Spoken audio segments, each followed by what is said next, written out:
5, 4. No escucho nada. Dice que no escucha nada. No escucho. No escucha nada. ¿Me escucha? Hola. Bueno, buenas tardes a esta última sesión llamado Diálogo, que vamos a tener con la profesora María Francesca Fort Marsal de la Universidad Rovira y Virgili. Buenas tardes, Francesca. ¿Nos oyes? ¿Sí nos oyes? Buenas tardes, Francesca. Francesca es profesora. ¿Listo? No escucho nada, del Departamento de Bioquímica y Biotecnología de la Facultad de Enología de la Universidad Rovira y Virgili. Ella es integrante del grupo Texenol, Tecnología y Enología, dedicada a los análisis de biología molecular, de caracterización de varietales. Y vamos a dialogar, Francesca, con un título un poco extraño: ¿por qué Canarias se podría calificar un centro de creación de nuevas varietales de vid cultivada?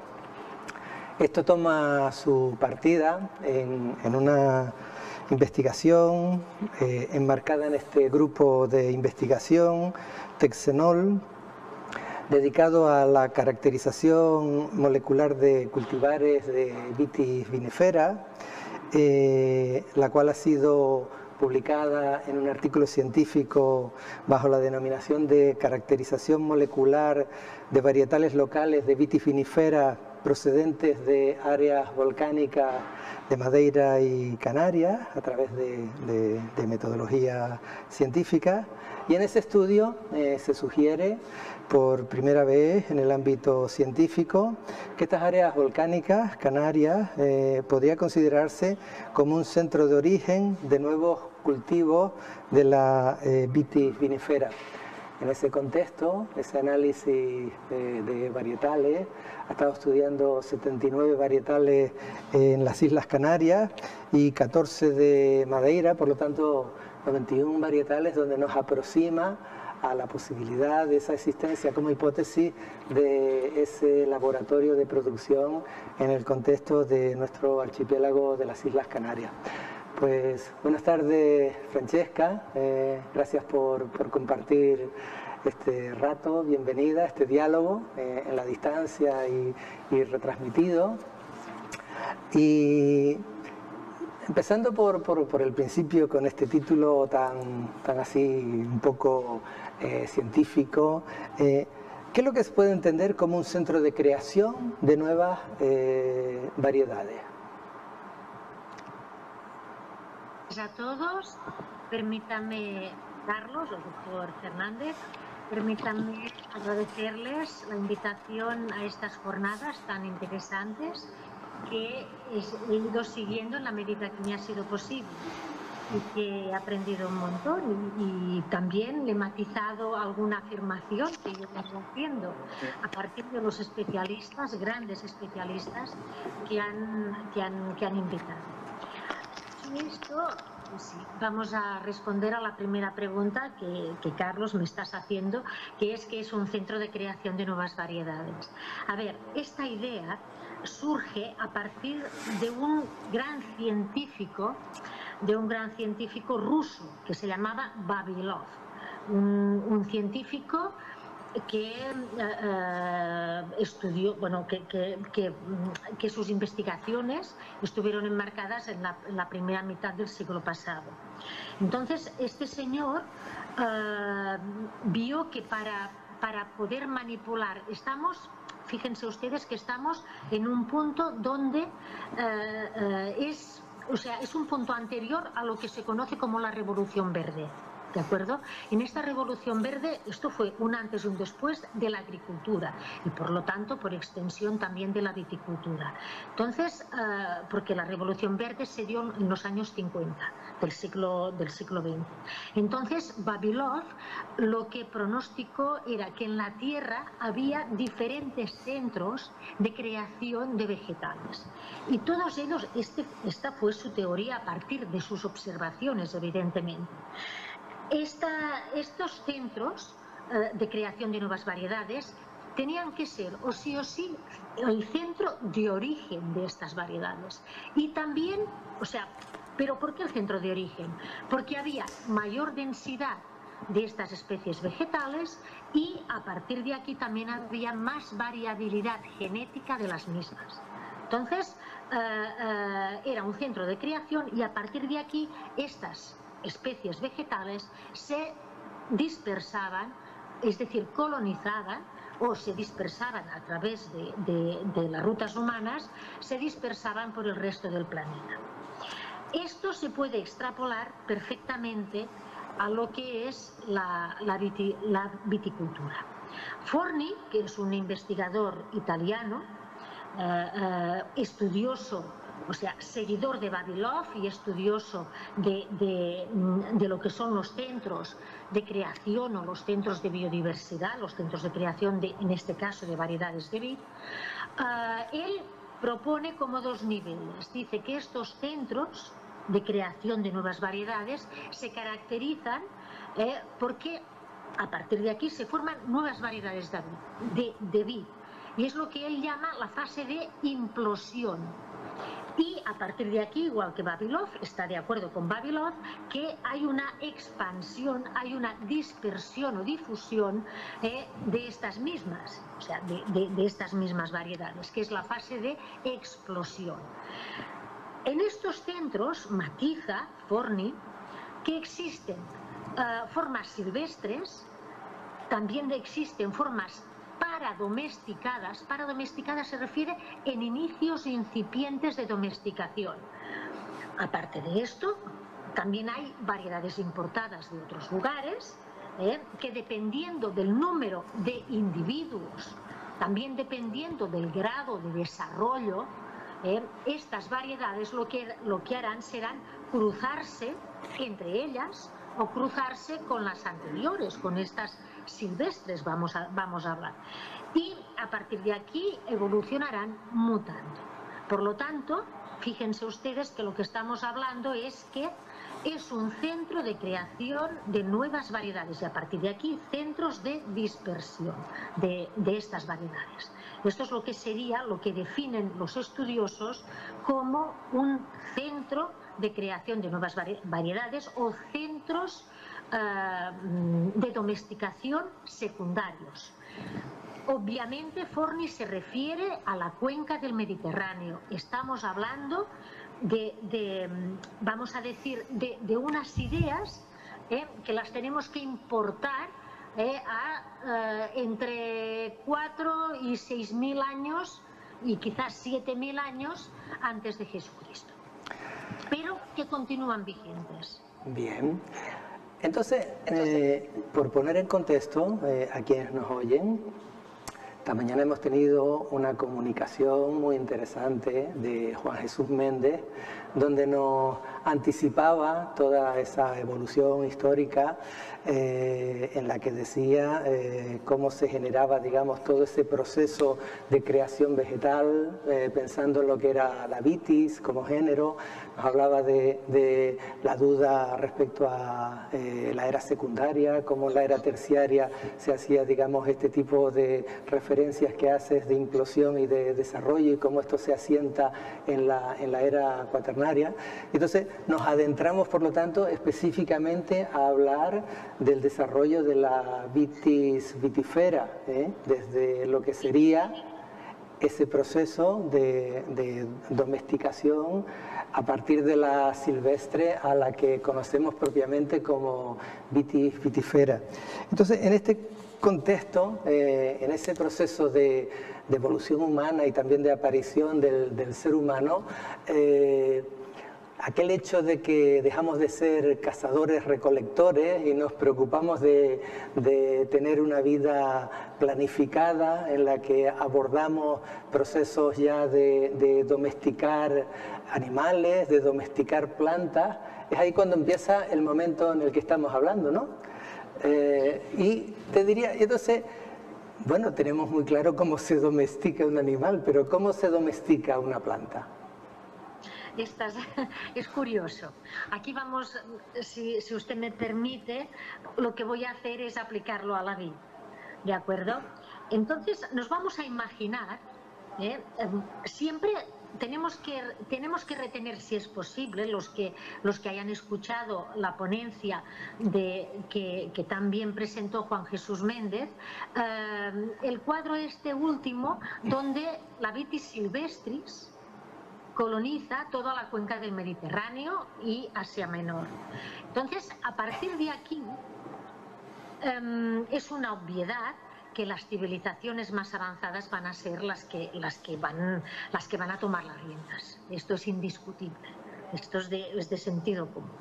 Pero, ¿cómo lo hicieron estas civilizaciones? Y aquí ahora nos tenemos que centrar básicamente en Mesopotamia, lo que es el actual Irak y Irán, y simultáneamente, si ustedes me permiten, un poco también el Cáucaso, pero todo el mundo sabe, los que tienen un mínimo conocimiento de historia, que fueron la civilización mesopotámica y persa las que estaban sustancialmente más avanzadas que el resto.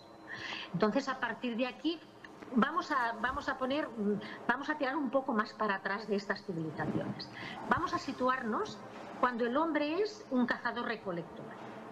El hombre es cazador-recolector, pero el hombre, o sea, Homo sapiens, no es tonto. Vamos a hablar un poco así, un poco llano, ¿no? Entonces, se da cuenta que cada vez, si él sigue las mismas rutas, se le facilita al menos el alimento vegetal.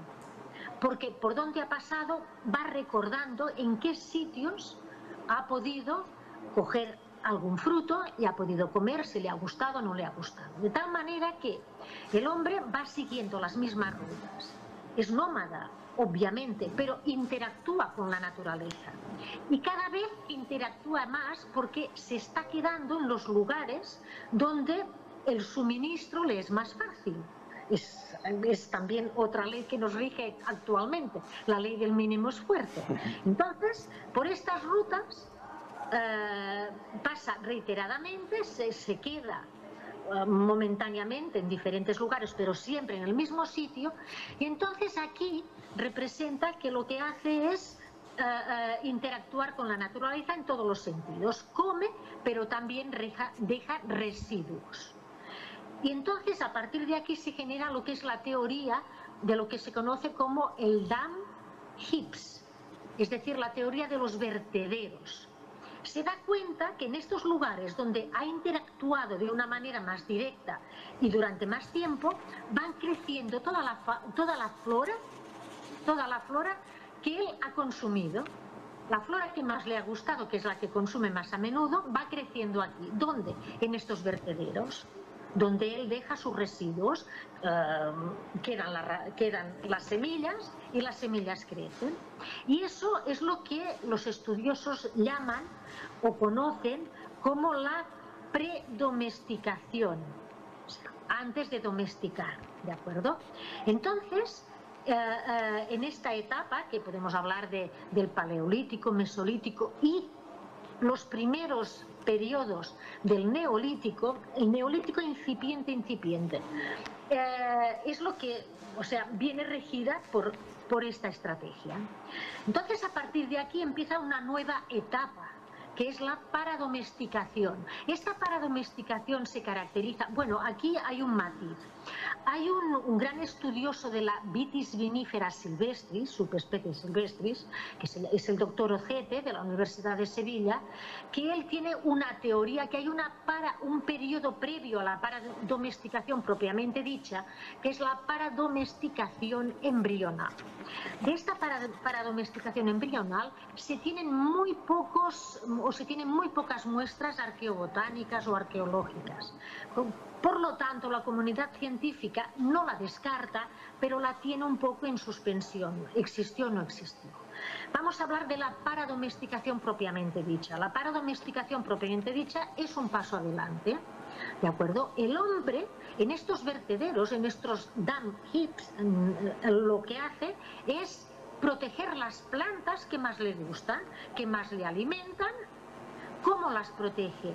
Con estrategias muy actuales, pero también muy rudimentarias. Él se da cuenta que una planta, vamos a suponer de Vitis vinifera, crece más si la despobla de otras plantas que no le sirven a él para nada. Las arranca. Son los primeros pasos del cuidado de Vitis vinifera. Entonces, lo que hace es deservar o sacar los individuos que él no va a aprovechar y dejar a la vinífera con un, vamos a decir, con una área más amplia para que pueda extender sus raíces y pueda de alguna manera vivir. Es lo que hoy decimos que es el deservado, ¿de acuerdo? También lo que hace es todas las partes muertas de esta vinífera que él ha observado y ha visto en estos bueno, voy a terminar. Estas partes muertas de la vinífera las saca, las extrae de la planta. Y estos son los primeros indicios de poda. ¿Por qué el hombre primitivo, este hombre que aún caza y aún recolecta, pero que de cada vez se hace más sedentario, hace estas pequeñas prácticas en los dung heaps? Pues esto lo hace porque ha observado la planta y se da cuenta que hay como dos tipos de planta en estos vertederos. Está la planta, vamos a decir, que se encuentra por la naturaleza, que ve que tiene flores diferentes, que tiene a lo mejor una hoja más pequeña y que tiene características morfológicas diferentes. El hombre se da cuenta. Y en cambio está la otra, la que le gusta más, la que come de sus frutos, que es el resultado del anterior. No vamos a engañarnos, pero él no lo sabe. Y ve que en los vertederos mayoritariamente crecerá esta planta que da frutos más grandes, que tiene la hoja más grande y que él poco a poco va cuidando. ¿De acuerdo? Y así este es el proceso más o menos de domesticación. Pero hay una etapa posterior a la paradomesticación, que será en el Neolítico Medio, que es la postdomesticación. Y aquí ya nos podemos imaginar que el hombre ya se ha hecho sedentario, ya vive en poblados y lo que hace es cuidar a esta planta que le está alimentando en todos los sentidos. Entonces, a partir de aquí, de esta postdomesticación, ya tenemos la planta domesticada porque la ha estado cuidando, la ha estado seleccionando en estos vertederos, en estos basureros, vamos a llamarlo así, que son muy biodiversos, porque aquí hay semillas de plantas herbáceas, del trigo, pero además hay otras semillas de plantas leñosas, como pueden ser el higo, como puede ser el olivo, pero también la vinífera. Y entonces, en este sentido, el hombre ha estado seleccionando, ha estado domesticando. Y cada vez estas plantas las tiene más próximas a su poblado. Esto es la domesticación vegetal y en este caso, en este ejemplo, la domesticación de Vitis vinifera. Entonces, profesora, nos hacemos una línea de tiempo de millones de años incluso, ¿no? Donde comenzamos en esa época que vimos con Juan Jesús Méndez esta mañana, donde nos hablaba de esos periodos interglaciares y de problemas de placas tectónicas, donde en ese proceso de refugio que tenía esa Vitis vinifera procedió un proceso de desarrollo y expansión. Llegamos a ese momento también en el transcurso de ese tiempo donde nos encontramos este entorno de vertederos donde se cuidan esas plantas y como señala se da ese proceso tan lleno de matices para domesticación, de deshierve, de procesos de poda. Y a mí se me ocurre en este sentido, antes de llegar a ese momento que señala de domesticación, ¿Cuáles son los objetivos de conseguir una vid domesticada? Pues fíjese usted, los objetivos son muy similares a los objetivos actuales. ¿Qué pretende el hombre? ¿Qué pretende? Pues tener un fruto regular. Y si puede ser mucho fruto. Por lo tanto, y además que este fruto le guste. Por lo tanto, fíjense usted que está haciendo una selección antrópica, es decir, una selección a partir del hombre, selecciona las plantas que más le gustan de entrada organolépticamente. Pero no solo porque le gustan, sino también por cantidad. Va a seleccionar los individuos que, aparte de darle este fruto que tanto le gusta, tan dulce, entonces fíjese usted que también selecciona la cantidad de azúcares. Es que todo tiene... Entonces este fruto tan dulce va a seleccionar el individuo que le dé más fruto, que le dé un fruto, vamos a decir, más azucarado, porque es más apetecible, es más paliatable, o sea, más apetecible, y que tenga una producción regular, que es lo que buscamos actualmente, ni más ni menos. Es que si nos... Y fíjese usted, a nivel, ahora hemos hablado un poco a nivel de producción y de calidad, pero también va a seleccionar el individuo que se le ponga menos enfermo. Es decir, que... Y en periodos de sequía va a seleccionar el individuo que le resista a esta sequía. La misma selección natural le va a ayudar en este sentido. O sea, selecciona en todos los aspectos que actualmente nosotros estamos seleccionando cuando tenemos que hacer una plantación en campo.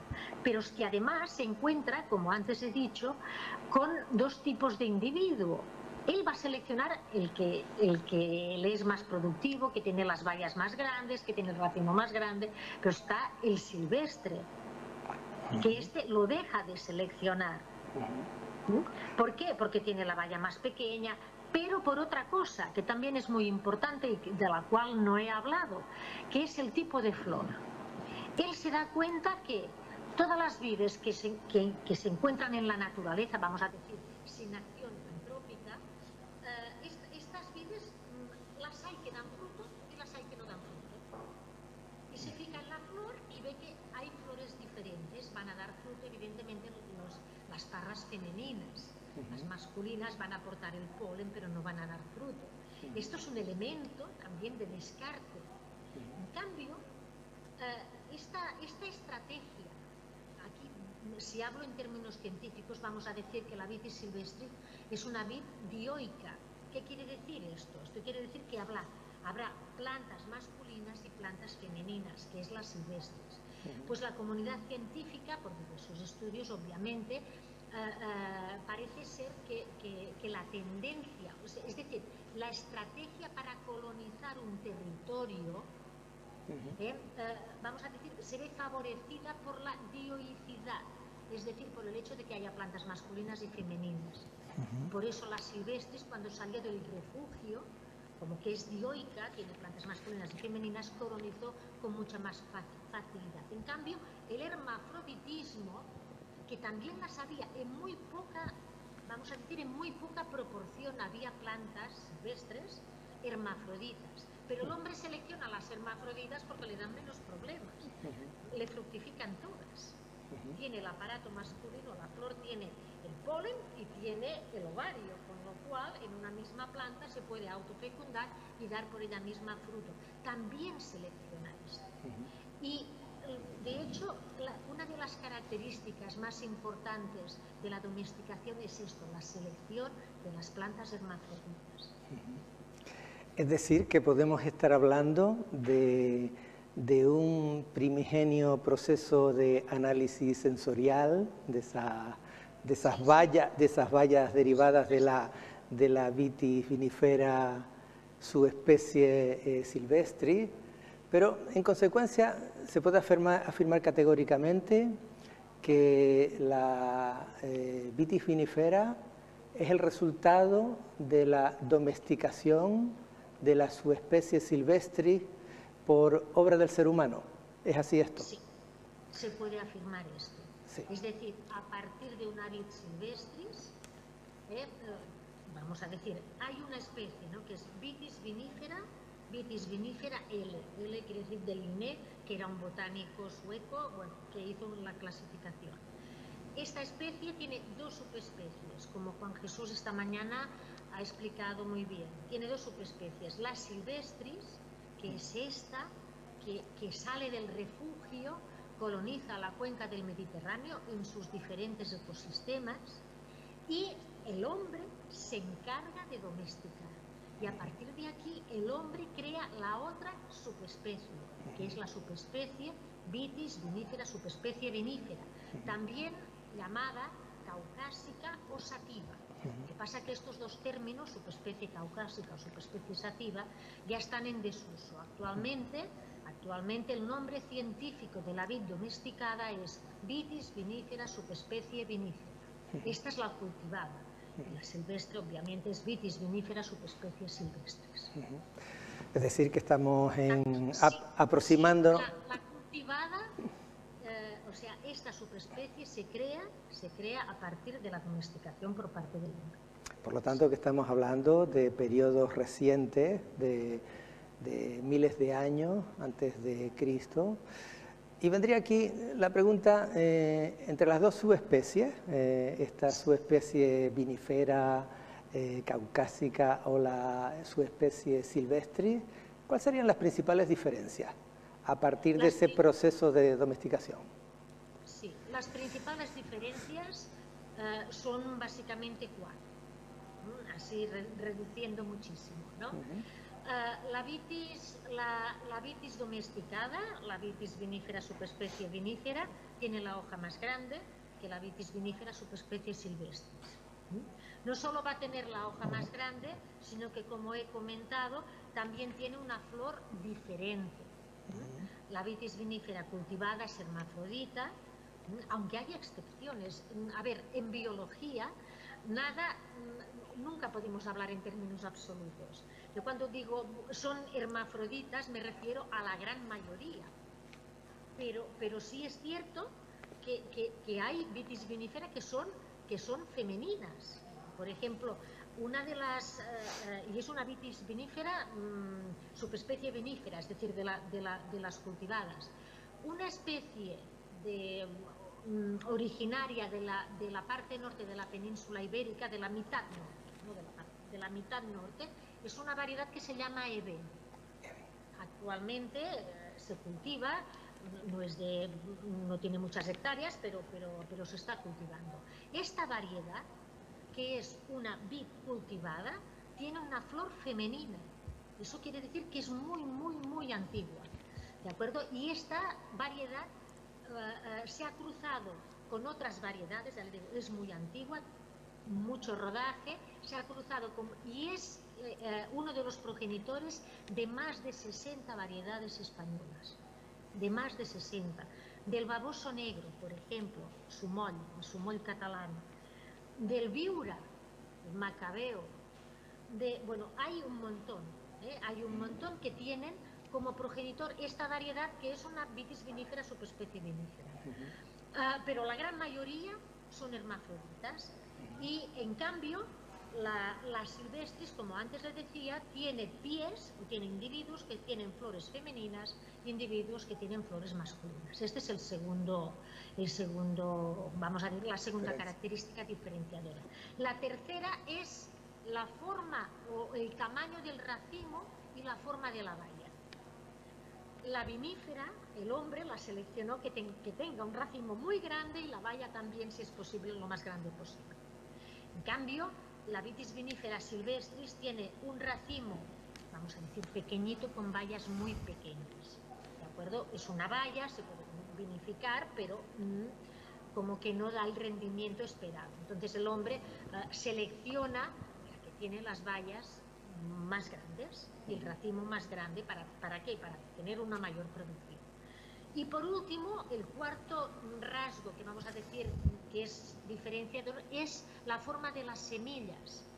Mientras Vitis vinifera, subespecie vinífera, por tanto la cultivada, tiene una semilla más o menos alargada y se le puede diferenciar un pico, entre otras características, estoy hablando de lo genérico, aquí hay muchos detalles, y los paleobotánicos seguramente los conocen mejor que yo.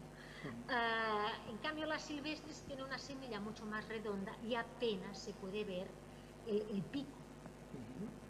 decir, por tanto, tienen semillas sustancialmente diferentes. Estos 4 serían los grandes rasgos. Hay muchos otros, hay muchos otros rasgos diferenciadores. Es decir, que estamos ante elementos muy precisos de la investigación en la que estamos, incluso desde el punto de vista de recursos fósiles, ¿no?, en partes del mundo, para poder analizar lo que serían esas semillas de incipientes uvas, ¿no?, en este proceso histórico.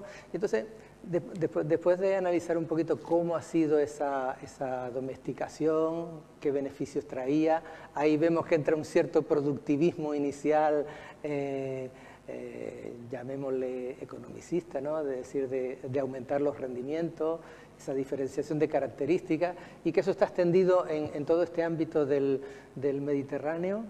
Volviendo al tema original o originario, ¿cuántos centros de expansión podríamos decir que existen en la antigüedad en relación a las variedades de vitífera?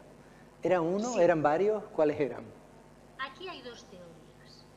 Aquí existe lo que se conoce como la teoría de Noé, que estaba un poco avalada o surgió a partir de los estudios de este investigador ruso, Vavilov, la teoría, y de su discípulo Negru. Negru fue un discípulo de Vavilov que se dedicó al estudio expreso y concreto de la vitis vinífera, y muchos de ustedes a lo mejor les suena el tema de las proles de Negru, la prole orientalis, la prole póntica, la prole occidentalis. Estos estudiosos, ya le digo, de la primera mitad del siglo XX, para ellos había, o sea, se podía describir un triángulo fértil para vitis vinífera, siempre centrándonos en vitis vinífera, lo que se conocía el triángulo fértil, que ayer nos habló la doctora de Arco, y esta mañana también nos habló, creo recordar, el doctor Monte. ¿De acuerdo? Entonces está este triángulo fértil. Aquí en este triángulo fértil es donde están las civilizaciones en aquel momento. Vamos a hablar de 8.000 años antes de Jesucristo, entre 6.000 y 8.000 años. Aquí está Persia, aquí está Babilonia. Estas civilizaciones conocían el arado ya, o van conociendo el arado. Entonces estas civilizaciones son las primeras que de alguna manera cultivan, es el inicio de la agricultura. Y a partir de aquí domestican. Por lo tanto, el primer centro de domesticación, y simultáneamente, como nos decía el doctor Forni esta mañana cuando nos hablaba de Armenia, del primer yacimiento que se conserva de una bodega, estos dos, la zona del Cáucaso y la zona esta de Mesopotamia y Persia, estos pueden ser el primer centro de domesticación. Y están en el triángulo fértil, ¿de acuerdo? Entonces, la hipótesis de Noé, defendida por Negrul y Vavilov, nos dice que a partir de aquí se exportan estas variedades domesticadas al resto de la cuenca del Mediterráneo. Y punto. Solo hay un solo centro de domesticación, este. En cambio, García Arroyo es un científico de un grupo de Madrid, publica en el año 2006 que existen, a partir de unos estudios con microsatélites, pero ahora aplicados al cloroplasto, publica que a partir de estos perfiles cloroplastídicos, lo que le llaman el clorotipo, que hay diferentes clorotipos en diferentes zonas del Mediterráneo. Y en este artículo se ve claramente que no solamente el triángulo fértil es una zona de creación de nuevas variedades, sino que en Grecia y en la parte, vamos, un poco más al norte del mar Caspio, aquí pueden haber otros 2 centros de domesticación. Vamos a decir que se solapan casi, ¿de acuerdo? Esto sería un segundo centro, a 2 velocidades, ¿de acuerdo? Y después un tercer centro lo ubica en Italia meridional. Este sería el tercer centro de domesticación. El cuarto centro lo ubica en la península ibérica. El quinto centro lo ubica en la Italia septentrional, por tanto del norte, y el último centro de domesticación lo ubica en Europa central, y lo ubica en la época de los romanos, ¿de acuerdo? Los otros, a partir de entre 8 y 5.000 años, el primer centro de domesticación, hasta los romanos. Por lo tanto, estamos hablando del primer centro a dos niveles, el 1A y el 1B, podríamos decir. Aquí Ocete hace un gráfico muy bonito en una de sus publicaciones. Un segundo centro también a dos niveles, y después hasta el sexto centro de domesticación. ¿Esto qué quiere decir? Esto quiere decir, no es incompatible con la hipótesis de Noé, porque lo que está claro es que, y esto también está claro, y hay referencias históricas a más no poder, que hay una exportación de vides desde el primer centro de domesticación, porque fenicios, griegos, y del segundo centro hasta el resto de la cuenca del Mediterráneo. Entonces, esta teoría que defiende García Arroyo de los centros de domesticación secundarios, también defendida por Forni, que es otro estudioso italiano, esta teoría no excluye la hipótesis de Noé. Es decir, que hubo un transporte de vides domesticadas desde los centros iniciales de domesticación al resto, es una evidencia. Pero entonces, Forni, ¿cómo define un centro de domesticación? Pues Forni lo define en que es un lugar de creación de nuevas variedades en el que coexiste, fíjense ustedes, la vid silvestre propia de la zona. En el caso, vamos a suponer, de la península ibérica. Esta mañana, don Juan Jesús Méndez nos ubicaba un refugio en la península ibérica. Allí había un refugio. Si había un refugio, hubo expansión de las silvestris.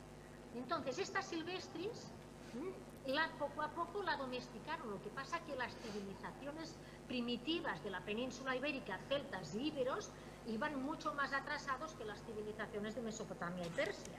Esto es una evidencia. Entonces, estas civilizaciones iban a su ritmo domesticando estas vides. Al mismo tiempo llegan los fenicios a Córdoba, por el sur de la península, y llegan los griegos por el norte. También los fenicios, toda la parte esta de Valencia y Cataluña, también llegan aquí.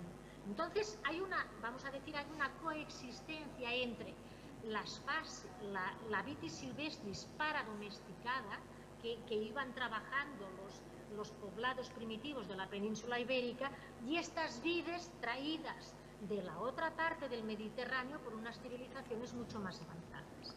Esta coexistencia, ¿qué quiere decir?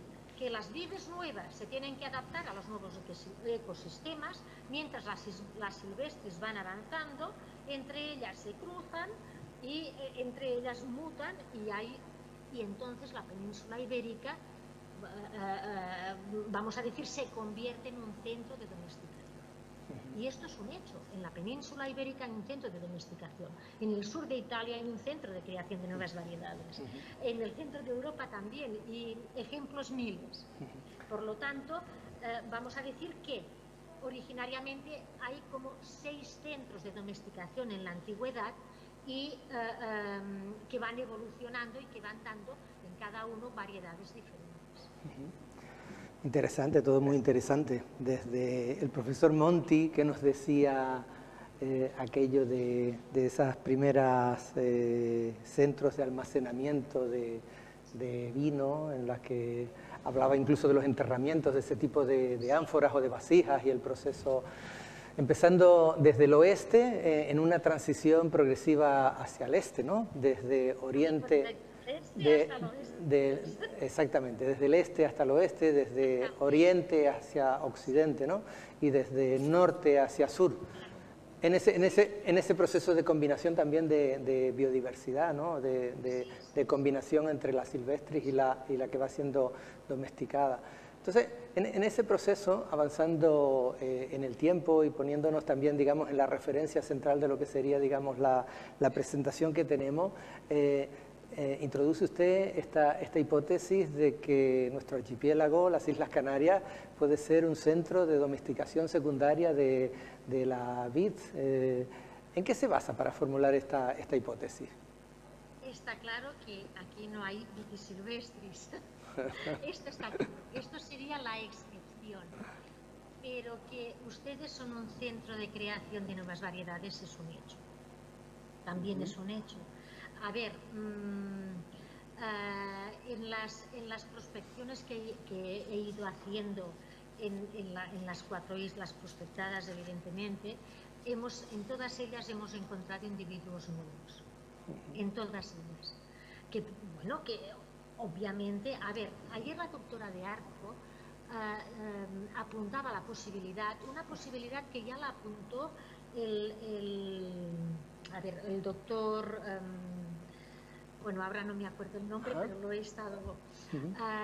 él decía que Santana. Seguramente en el Mioceno, el nombre seguramente ya me... ahora no me viene, es un doctor en historia de la Universidad de la Laguna también. Ahora, Macías Hernández. El doctor Macías Hernández en uno de sus artículos apunta la posibilidad de que en la era, o sea, en una era antigua, porque se encontraron semillas en yacimientos del Hierro, de Tenerife, y no me acuerdo en qué otro yacimiento, pero apuntaba la posibilidad de que existían viníferas aquí. Ayer la doctora de Arco también apuntó esta posibilidad, seguramente a partir de las semillas encontradas en estos yacimientos.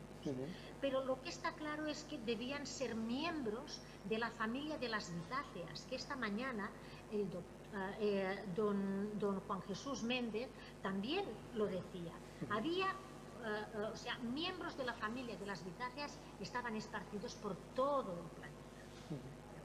Entonces no es extraño encontrar individuos de esta familia que tienen características muy semejantes, es decir, que tienen bayas, todos, el fruto es en baya, o sea que las semillas se pueden más o menos parecer. Pero el hecho de que hubiese una vid cultivada, esto ya es mucho más remoto. Si no recuerdo mal, el doctor Macías Hernández en su artículo científico apuntaba la posibilidad de que estas semillas eran muy semejantes a ecotipos encontrados en África del Norte. Es una posibilidad, porque en el Mioceno, esta mañana también don Juan Jesús Méndez apuntaba el hecho de que vamos a decir, por las buenas condiciones climáticas, no solo vitis vinífera, sino que todas las especies vegetales colonizaron el planeta de norte a sur, no había casquetes polares. Entonces no es extraño que individuos de la familia de las vitáceas estuviesen en Canarias. Pero el hecho es que Canarias no tiene miembros del género Vitis, ¿de acuerdo? De la familia de las vitáceas será otra historia, pero el género Vitis es muy posible que no tengan individuos. Entonces, a partir de aquí, los individuos del género Vitis le llegan a partir de la colonización de la corona de Castilla y Aragón, aparte de los portugueses en las islas, vamos a decir, más occidentales, ¿de acuerdo? Que hay una influencia, evidentemente, de la colonia del reino portugués a partir de Madeira, Azores y Madeira. Entonces, la vid cultivada llega en estas condiciones. ¿Qué pasa? O sea, de silvestre no hay. Esta sería la excepción que va a confirmar esta regla. Pero lo que sí es cierto es que estas vides primitivas se asentaron aquí y el hombre las cultivó y las seleccionó. Bueno, y la naturaleza las seleccionó y el hombre las seleccionó también después de la naturaleza. Y estas vides se cruzaron entre ellas. Y el punto de inflexión es la filoxera. El hecho de que Canarias no tuviese filoxera quiere decir que estas vides se han multiplicado no solo por vía, vamos a decir, sexual, cruzándose entre ellas y dando variedades nuevas, sino que el hombre vio que plantando un trozo de madera con una yema, este palo, vamos a decir así, este trozo de madera con la yema enraizaba y daba otra vid. Y esto es la prueba-error del hombre, ¿no? El hombre, pues vamos a decir, con menos conocimiento, pero sí a su manera ya intuyó todo esto. Y es esta propagación asexual la que hace que esta vid, la vid canaria, o muchos de los individuos, pues provengan de estos individuos ancestrales. Es decir, 500 años de adaptación, de cruces y de mutación y de selección natural y humana. Y esto hace que aquí haya una eclosión de variedades.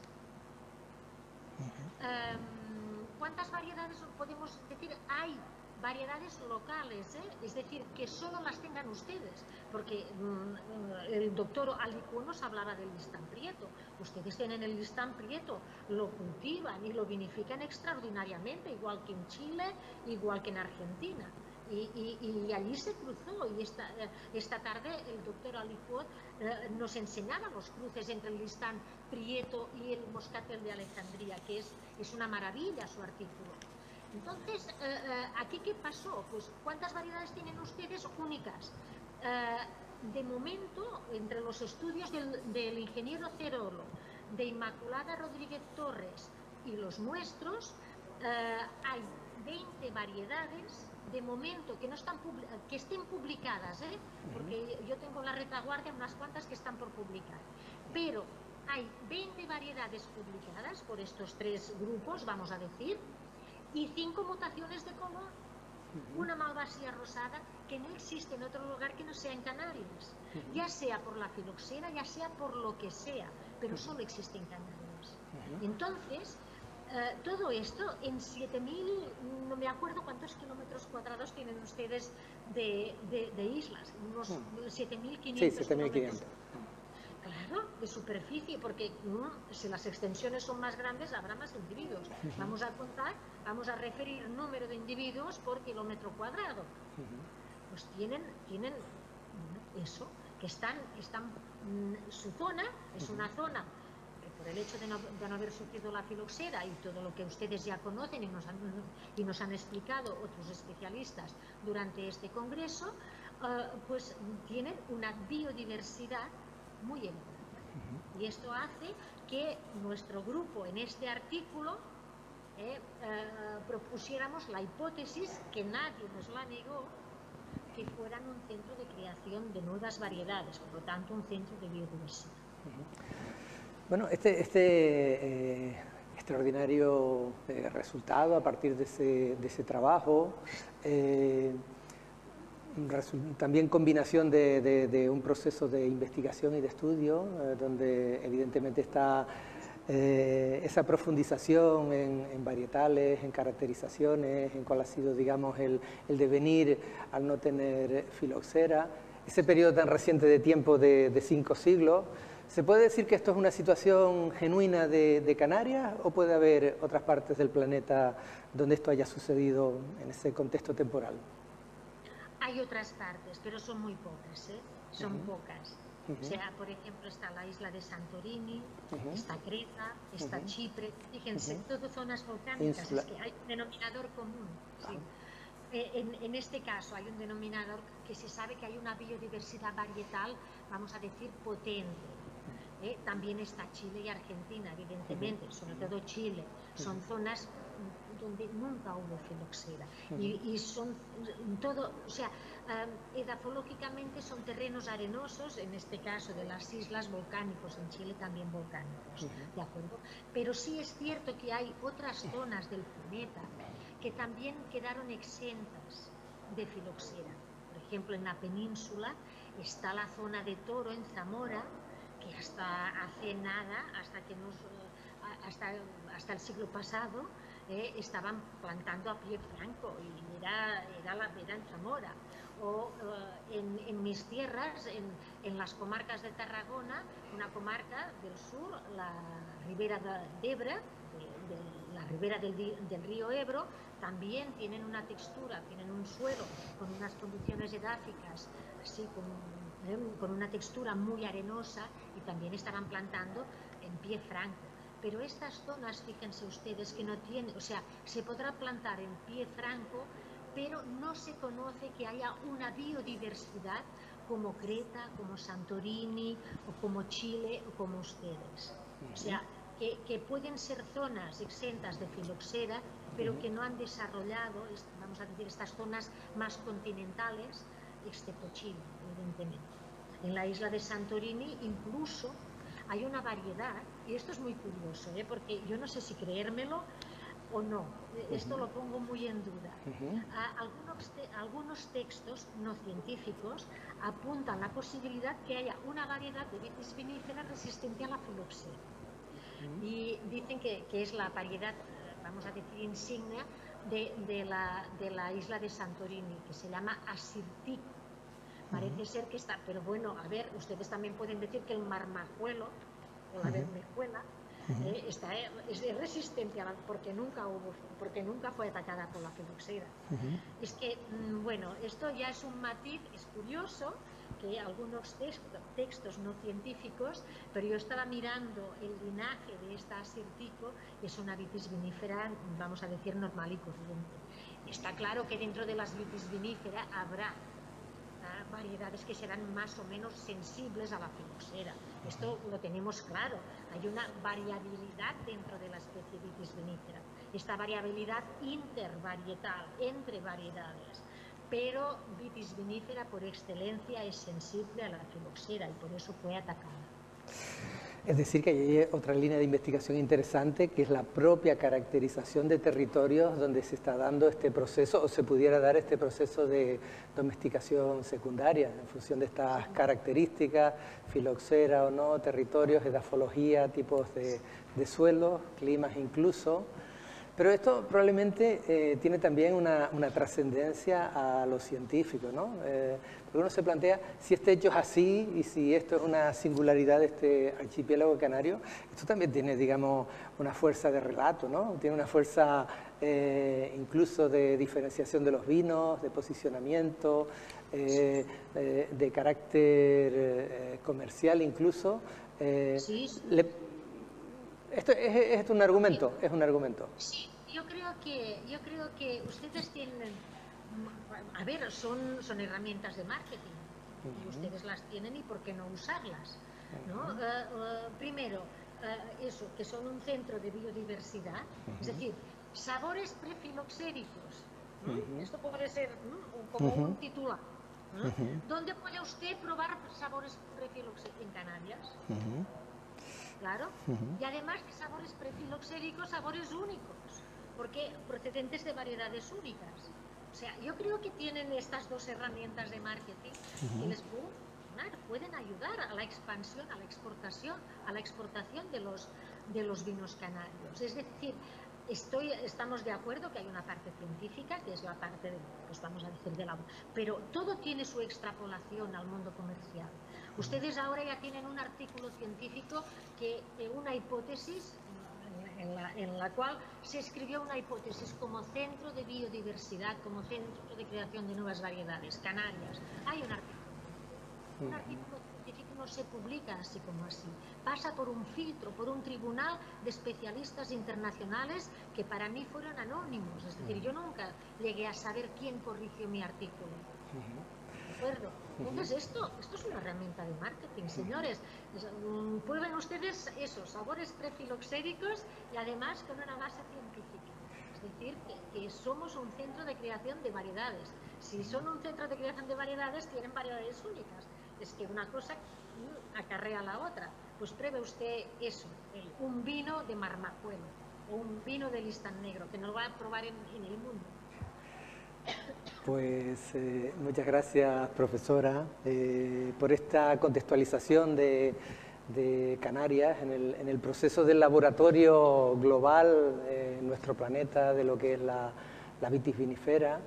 Pero antes de despedirla me gustaría hacerle una pregunta, que se nos queda muchas veces en el tintero.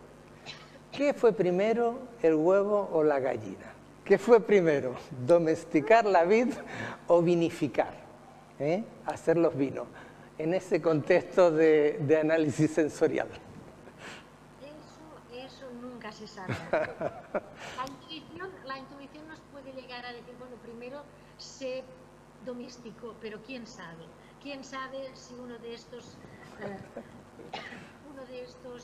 hombres primitivos, cazador-recolector, se llevó un par de racimos, los metió en algún sitio y allí le fermentaron, bebió y le gustó, aparte de comer? Es un poco complicado, es lo mismo. primero la domesticación, después la vinificación, o primero la viticultura y después la vinificación, es lo mismo, no se sabe. No hay indicios contundentes como para decir primero esto o después lo otro. Bueno, pues agradecerle, profesora Fort-Marsal, esta excelente lección magistral, histórica, en contextualización de lo que es la vitivinícola y plantearnos en Canarias este elemento novedoso, también revulsivo desde el punto de vista de que Canarias sea un centro de creación de nuevas variedades a partir de su investigación. Felicitarla, invitarla a que siga en estas islas profundizando en este trabajo y en otros trabajos de los cuales ha tenido parte y va a seguir teniendo parte, y brindarle también la cátedra y la Universidad de La Laguna para hacer, digamos, todo tipo de desarrollos posibles. Muchas gracias. Gracias a ustedes por esta oportunidad que me han brindado. Venga, buenas tardes.